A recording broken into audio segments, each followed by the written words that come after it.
Recently, there was a deal known as Aviation Climate Deal. Okay, you might have read. And last year, 3-4 questions they asked on climate change. And one people were not able to get that greenhouse gas protocol. Most of the people got it wrong. Greenhouse gas protocol. So if this year they won't be asking greenhouse gas protocol, they may ask Aviation Climate Deal, and it is obviously done in October 2016. And it is a follow-up of Paris Agreement. Okay. It is for like, what is the backdrop? If you don't mind, can I give you a bit of a backdrop so that you can get the entire picture? See, it's not happened suddenly. It was going on. Those people who have attended classes last year and last year, I have spent around 45 minutes with you on this topic. There was a program, there is something known as European Union Emission Trading Scheme. European Union, you know, barring Great Britain and obviously now what's happening in France, there's a big question mark. But still European Union concept is there. When they were having good days, means all of them were together. They walked out Kyoto Protocol. They were not a part of Kyoto Protocol. But after withdrawing from Kyoto Protocol, they came up with their own emission trading scheme. And that emission trading scheme started in 2005. Okay, it was obviously, the target of that scheme was 21% emission reduction with 2005 as the base year till 2020. That was the scheme. But then later on in that scheme, they included the aviation sector. And in brief, I am telling you this. Means any flight, anywhere from anywhere in the world, any flight landing or taking off from any of those countries who are member of this scheme, the operator has to buy is the important word, carbon credits that you know, in proportion to the emission made. Means a flight has took off from Delhi, landing in London. So obviously whether it is Air India or British Airways or Jet Airways or any other, it doesn't matter. The operator has to buy carbon allowances in proportion to the emission made. That was the scheme. No marks for guessing. India and China were the first to oppose this. Later on, US also opposed it. And there was a deadlock. While obviously it is a question of aviation. So obviously which agency has to come forward? International Civil Aviation Organization. So Aviation Climate Deal or Aviation Emission Deal is not being mediated by UNFCCC. It has been mediated and enforced and worked out upon by whom? ICAO. Remember this point. International Civil Aviation Organization. Okay, very trivial point over here. It is based in Montreal.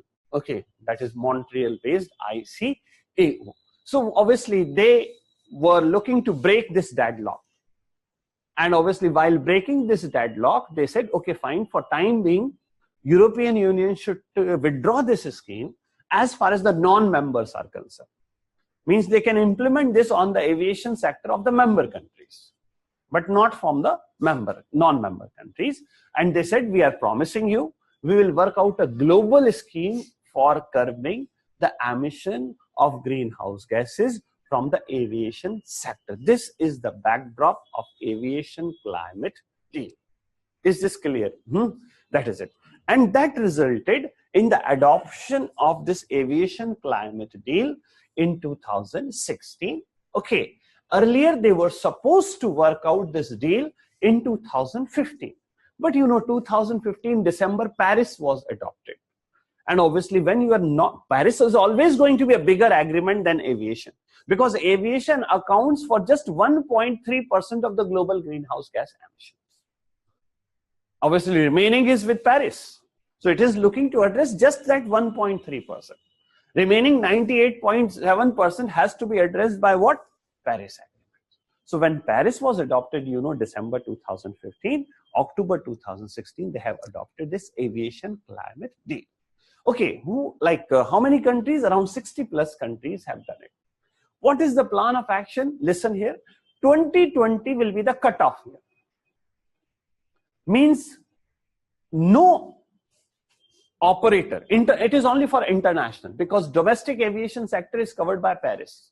It will be applicable only on international aviation. Means no operator will be allowed to exceed their emissions beyond 2020 level. If they do so, then what are the punishments or the penalties for them? If they are going to increase their emissions beyond 2020 level, then 80% of that they have to offset. What is the meaning here? Offsetting is important. Offsetting can be done in two ways. Invest in greenhouse gas emission projects somewhere, or buy the carbon credits that we know very well, and next carry out the afforestation.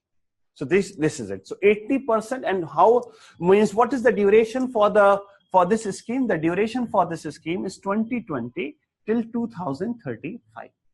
It is being divided into two phases. First is from 2020 till 2028, and second, obviously no marks for guessing, 1st January 2029 till 31st December 2035. Okay. First phase will be voluntary and second phase will be mandatory. Okay. So this is the status. As of now, India has not said yes to this particular climate deal. Obviously, we have our own reservations because our aviation sector is not in very good health. Okay, don't go by obviously these economy flyers like Indigo and SpiceJet.